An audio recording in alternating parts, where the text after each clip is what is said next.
Welcome to Starbound, where every star tells a story. In a universe where deceit and power intertwine, can Earth's hidden military might overturn the predatory gaze of a dormant alien force? Let's get into the story. The humdrum bustle of the United Nations building was anything but extraordinary for a Tuesday. Diplomats buzzing in a chaotic symphony of Earth languages were a far cry from the kind of excitement Ambassador Callum Thompson preferred. Then again, diplomacy rarely had teeth and claws, a fact the arriving delegation was about to underscore. Zerath of the Feliz, a high envoy from the Dominion, stepped through the gleaming entryway onto what the humans called their red carpet. His golden fur rippled and his tail twitched with barely concealed disdain. These bipeds, they strutted with such confidence, the technology a child's collection of baubles compared to the might of the Dominion. They reminded him of plump mice, blissfully unaware of the predator lurking in the shadows.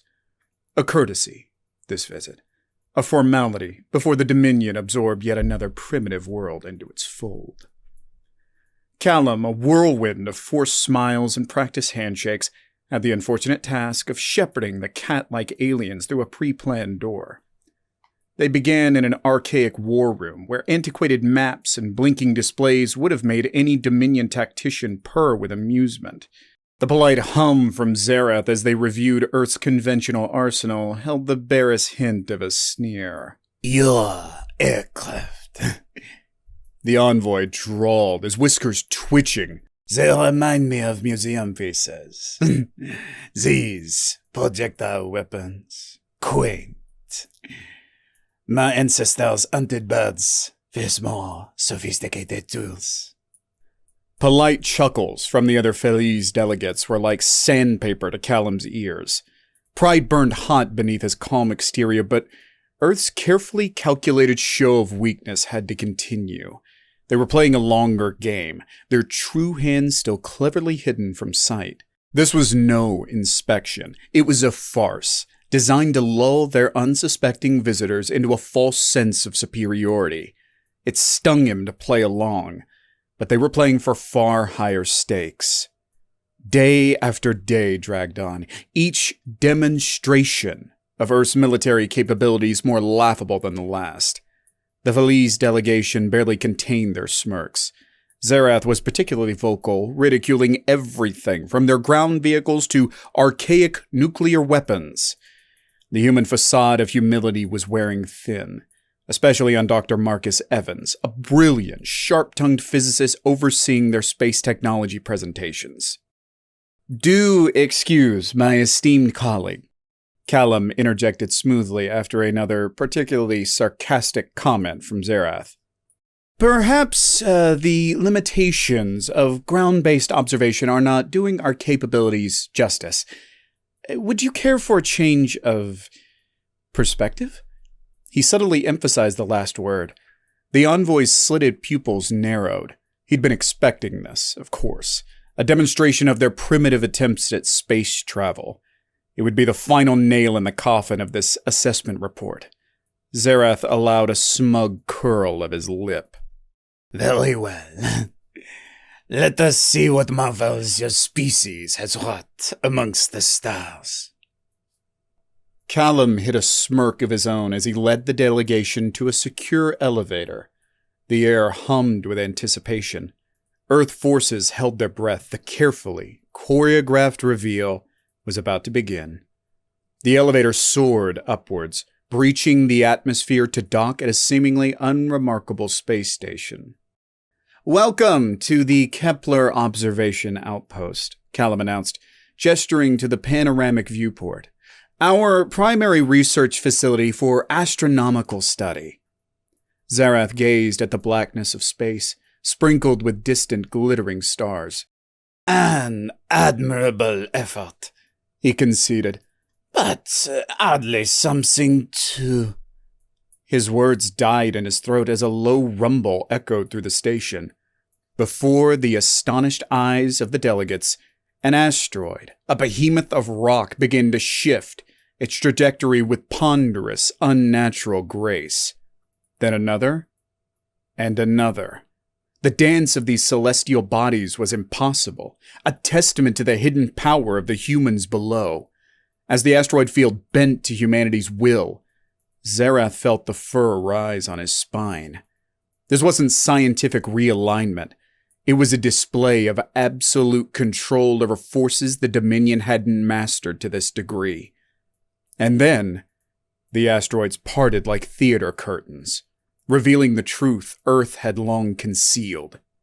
Where once there was only empty void, now gleamed constellations of warships, sleek fighters, their hulls shimmering with unknown alloys, bristled with weaponry that made Xerath's own armed shuttles look like children's toys.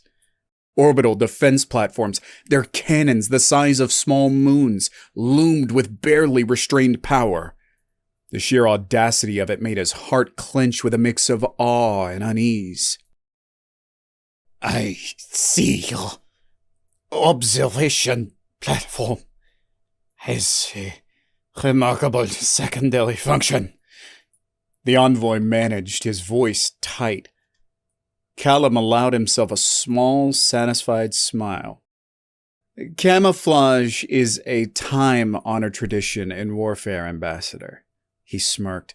Or perhaps your people had grown complacent, forgetting that some predators disguise themselves as prey. The other delegates shifted, their once smug expressions replaced with taut uncertainty. They'd been sent as judges, but the scales now tipped in an unexpected direction. Callum motioned to Dr. Evans, who stepped forward, his typical arrogance replaced with cold purpose. "Shall we begin the technical tour, Ambassador?" Evans asked, tilting his head. "I doubt you've encountered shield systems of this caliber, nor the energy signatures produced by our fusion generators, and these," he gestured to a distant squadron of fighters, "fly just a bit faster than your Dominion shuttles." He let the unspoken threat hang in the air.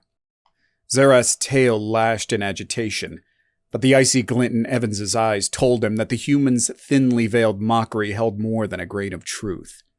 He'd miscalculated, disastrously so. Earth wasn't some backwater world ripe for plucking. It was a viper coiled in plain sight, and they had just poked it awake. A ripple of panic fluttered through the delegation, a stark contrast to their earlier smugness. Xerath straightened, pride warring with a chilling sense of foreboding. A remarkable technological leap, I must admit, he drawled, regaining a semblance of composure.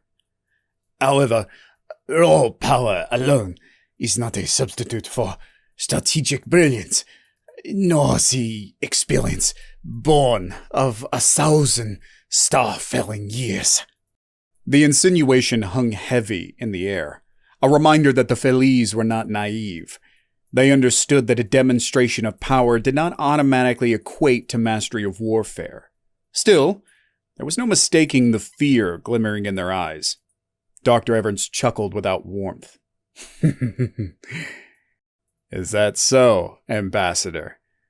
Then I invite you to observe our upcoming training exercises. I believe you'll find our pilots both creative and adept in combat maneuvers." In the end, it was the exercises that truly broke the back of the Feliz arrogance. The dazzling speed of human fighters, weaving through the asteroid field with uncanny accuracy, outmaneuvered the best Dominion pilots could offer. Coordinated strikes, weapons fire that seemed to phase through shields, left their shuttles crippled and drifting with alarming frequency. What had seemed a straightforward assessment mission had become a humiliating showcase of their own weaknesses. By the end, Xerath, once brimming with feline confidence, was tight-lipped. The Galactic Dominion, masters of so many worlds, had become outclassed not by sheer numbers, but by ingenuity and a ruthlessness he had not anticipated from these humans. His initial report, he realized, would have to be drastically rewritten. His recommendations flipped on their head as the delegation prepared to leave, leaving behind a diplomatic team and a handful of bewildered scientists. The once bustling Kepler outpost fell strangely quiet. Callum found Dr. Evans staring out of the vastness of space, lost in thought. "We played it risky," he remarked, joining him at the viewport. "Bluffing on this scale? Well, if they'd seen through it." Evans nodded, his usual swagger muted. "They didn't, but that doesn't mean the gamble is over. The Dominion won't take this lying down. We've shown ourselves a threat. Now we need to prove we're also worth allying with." "And that means?" Callum asked. "Sharing," he said, turning to Callum. "Not everything, of course, but enough to convince them we'll be an asset, not just competition. Our tech in controlled amounts, some insight into our strategies, a carefully measured show of strength, followed by the open hand of collaboration." Callum considered this, a cautious hope rising within him. They were no longer just the prey bluffing their way to survival. They'd proven their potential. The negotiation table had changed shape, the pieces rearranged. "The question," he mused, "is whether the Dominion's pride can stomach learning from a race they deemed inferior, and whether we can stomach the idea of sharing power with those who saw us as nothing more than prey." Evans chuckled darkly. "Diplomacy was never my strong suit," he admitted. "But for the sake of everyone back on Earth, I'm willing to make an exception. It's a new game now, Callum. One with a bit more bite." And in that moment, looking out at the stars, no longer filled with a sense of dread, but with a flicker of defiant ambition, Callum understood they were only just beginning to play. News of Earth's deception raced through the Dominion's halls of power like wildfire. Shock and outrage quickly gave way to cold, calculating fury. The audacity of these bipeds to play the role of meek prey only to bear hidden fangs? It was an insult. Yet, even amidst the calls for vengeance, a gnawing unease had taken root. Earth could not be dismissed so easily anymore. Ambassador Zaros' report did little to quell the unrest. His dry, clinical account of superior human technology, coupled with the humiliating recordings of combat exercises, painted a grim picture. Invasion was possible, but costly to a degree the Dominion could ill afford. An uncomfortable reality settled in. Outright conquest was no longer a viable option. And so began the most tense period of negotiation the Dominion had experienced in centuries. Their first officers were thinly veiled extensions of control, a veiled protectorate over Earth, a disarmament agreement that would leave the humans defenseless in exchange for limited technological advancement. Earth responded in kind. Their diplomats, bolstered by newfound confidence, refused to be cowed. They demanded equal footing, technological exchange, not mere handouts, and guarantees of non-interference. The Galactic Council was pulled into the fray, forced to referee a delicate dance neither side was prepared to lose. Weeks of tense talks stretched into months. Delegations crossed the vastness of space. Counterproposals were tossed like weapons across negotiation tables. Then, the stalemate shattered when news reached Earth of a skirmish on the Dominion's outer border. An opportunistic race, sensing weakness in their former overlords, had seized upon this moment of internal turmoil to strike. Callum recognized the opportunity instantly. "Transmit an offer," he instructed. "Relay our willingness to provide limited military aid in their sector conflict with no strings attached. We make a show of goodwill and remind them that the galaxy is a volatile place, with enemies lurking in every shadow." The move was bold, risky, yet the Dominion, faced with escalating conflict on their border and the potential embarrassment of depending on an inferior species for help, had few good options. Hi, sorry to interrupt the story, but a lot of you who are listening right now aren't actually subscribed. It's completely free and allows our stories to pop up on your feed much more often. If you're enjoying the story, please consider clicking the subscribe button underneath the video right now. Back to the story. After much internal debate, they begrudgingly accepted Earth's offer. A small squadron of human warships, not enough to sway the war outright, but enough to showcase their prowess, warped into the disputed system. The battles that followed were brutal, a desperate fight for survival on both sides. However, the humans brought something the Dominion did not expect. Unorthodox tactics, a willingness to take calculated risks, and technology that surprised their allies as much as their foes. Zerath, begrudgingly overseeing their progress, was forced to admit a grudging respect. The humans lacked the overwhelming numbers or experience of the Dominion forces, yet they moved with an audacity, almost a playfulness that repeatedly threw the enemy off balance. Their engineers repurposed asteroid fields into defensive barricades. Their shield technology was uncannily resilient. And their weapons, well, the Dominion found themselves on the receiving end of a few unpleasant surprises. News of their unexpected successes filtered back to the negotiation halls, changing the tone of the talks. The Dominion representatives could no longer maintain a pretense of superiority. The humans had earned their respect, however grudgingly given. The border war continued, a grinding stalemate that strained the Dominion. It was Callum who then proposed the next bold move. "Let's bring their enemy to the table," he suggested, not as conquerors demanding surrender, but as mediators. The Dominion will be forced to acknowledge our diplomatic abilities, and it may bring all parties to a much-needed respite. The plan, daring and unexpected, actually worked. Earth's backroom diplomacy, aided by the clear threat of their own military power, brought the warring factions to a negotiated standstill. They walked away from the experience stronger, their alliance with the Dominion tentative, flawed, yet now built on respect rather than empty threats. In the aftermath, the Galactic Council witnessed a changed landscape. Earth had emerged not as a weakling in need of guidance, but as a player with teeth and the wit to use them. The Dominion, shaken by the experience, had swallowed its pride long enough to forge a treaty that, while far from ideal, benefited both sides. Callum, elevated to Earth's primary intergalactic ambassador, found himself walking hallowed halls where humans were once viewed as curious novelties.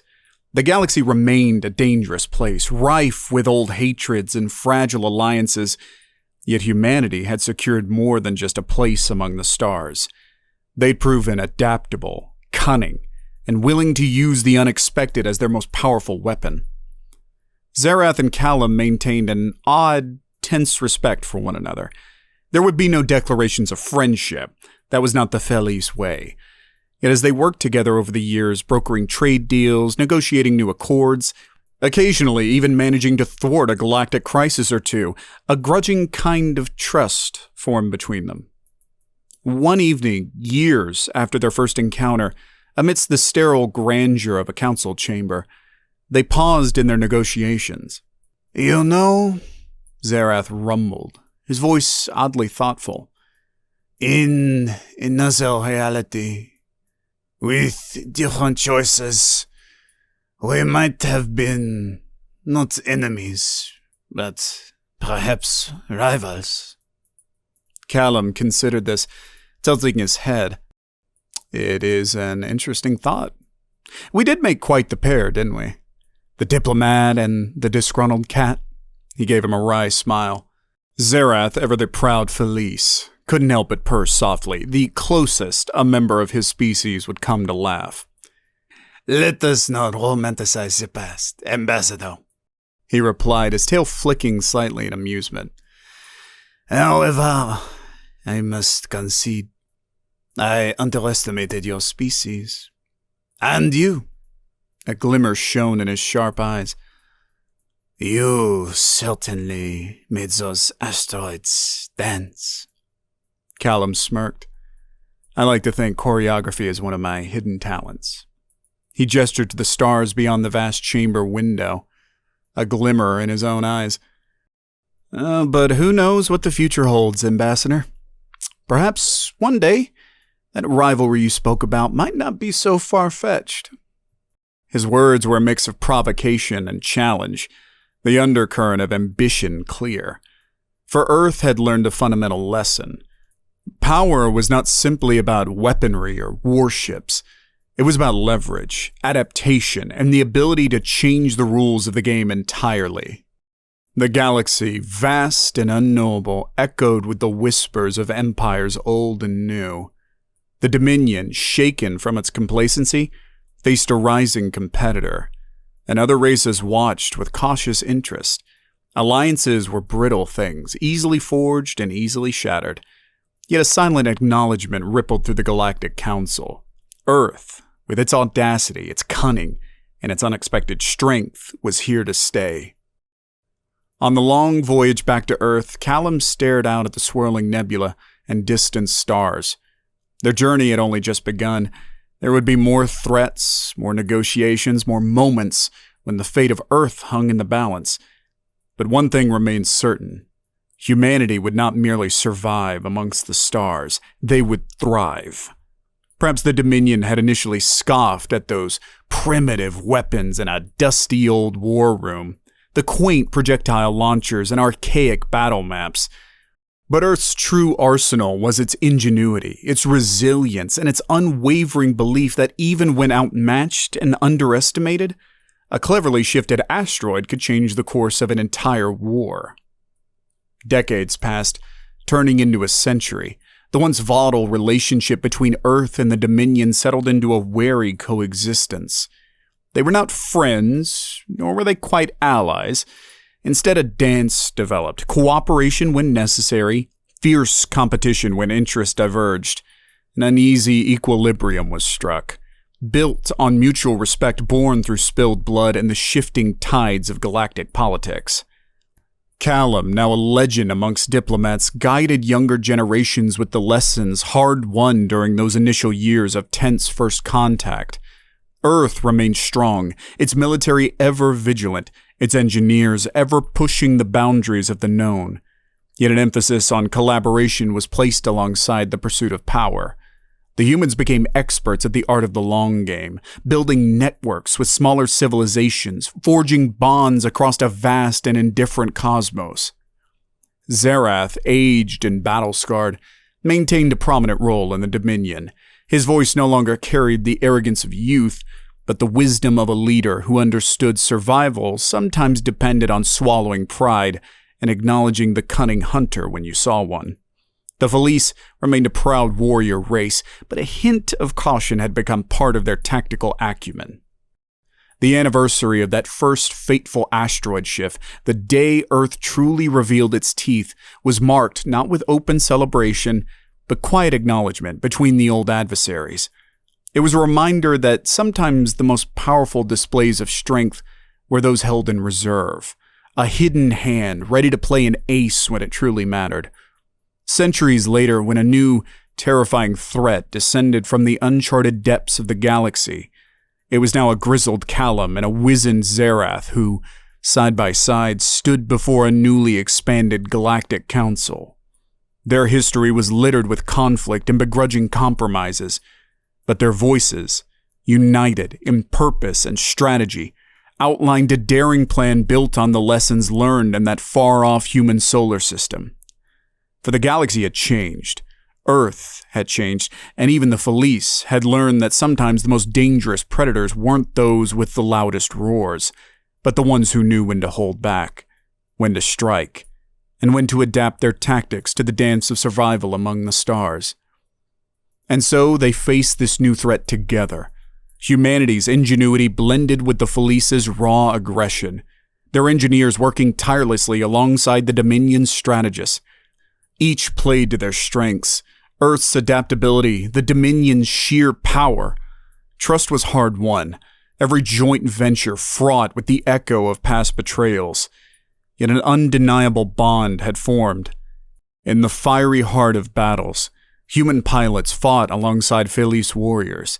Callum's calm commands crackled through battle comms alongside Zerath's guttural orders.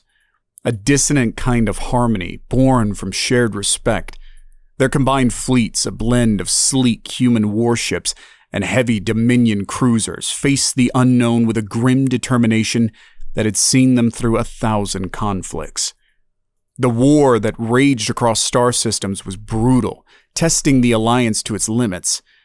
Yet with every sacrifice, every victory, both minor and hard-won, there was a flicker of something more, a hint of camaraderie, of lives depending on those they once considered foes. In the end, they prevailed. The threat was repelled, not through sheer might alone, but through a cunning born from cooperation and the understanding that even sworn enemies could become indispensable allies when facing the vast unknowns of the universe. The galaxy forever changed, looked at Earth and the Dominion with a newfound awe. They had danced upon a knife's edge, clawed at each other's throats, and then, when the stakes were at their highest, they had not simply joined forces, they became something greater than the sum of their parts. A fragile peace settled. Callum and Zerath, their faces etched with the scars of a lifetime of conflicts, retired to their corners of the universe, legends whispered of in hushed tones. However, a legacy remained. The day the humans taught a race of feline warriors that even the most meticulously laid plans could be shattered by a well-timed asteroid, and that survival amongst the stars required more than just fangs and claws. It required the willingness to learn, adapt, and sometimes the courage to ally with the enemy you'd always underestimated.